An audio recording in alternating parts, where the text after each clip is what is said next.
জীবনের গতিপথ যাদের খুব পছন্দ ছিল মাছ মাংস মিষ্টি পেলেই খেতাম ডুবিয়ে কবজি, তারা এখন খাবার খেতে গিয়েই কিন্তু খুঁজে বেড়ায় সবজি।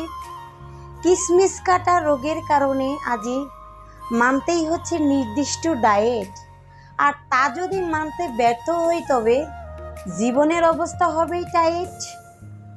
জীবনের গতিপথ কখন কোন দিকে মন নিবে তা অজানা, বাঁকে বাঁকে চর জেগে পথকে করে বন্ধুরার বাড়িয়ে দেয় কষ্টের চিরতরে। একটা সময় জীবন হয়ে ওঠে বিষাদময়, থাকে না তাতে কোনো ছন্দ। চিকিৎসা ঔষধ নির্ভর শুধুই যেন বোঝাই হয়ে বেঁচে থাকা না থেকেই ভালো মন্দ। তার জন্য ভাতের সাথে লেবু খেলে কিডনির কখনো পাথর হয় না। নিয়মিত আদা থাকলে পুরানো মেরুদণ্ডের ব্যথা আর থাকে না। শ্যাম্পুর সাথে চিনি মিশিয়ে লাগালে চুল ঘন ও মজবুত হয়। মুগ ডাল ডায়াবেটিক্সের রোগীদের জন্য আদর্শ খাবার। রাতে খাবার না খেয়ে ঘুমালে ব্লাড প্রেশার কিন্তু বেড়ে যায়।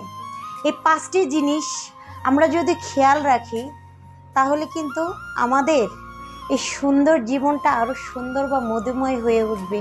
তাই আমাদের স্বাস্থ্যর প্রতি খেয়াল রাখতে হবে, আমাদের দেহের প্রতি খেয়াল রাখতে হবে, মনের প্রতি খেয়াল রাখতে হবে এবং সুস্থ সবল সুন্দর দেহ গঠনের জন্য একদম ডায়েট করতে হবে, যে ডায়েটে একটি সুস্থ দেহ দিতে পারে, সুস্থ মস্তিষ্ক দিতে পারে এবং সুস্থভাবে বেঁচে থাকার জন্য গড়ে তুলতে পারে।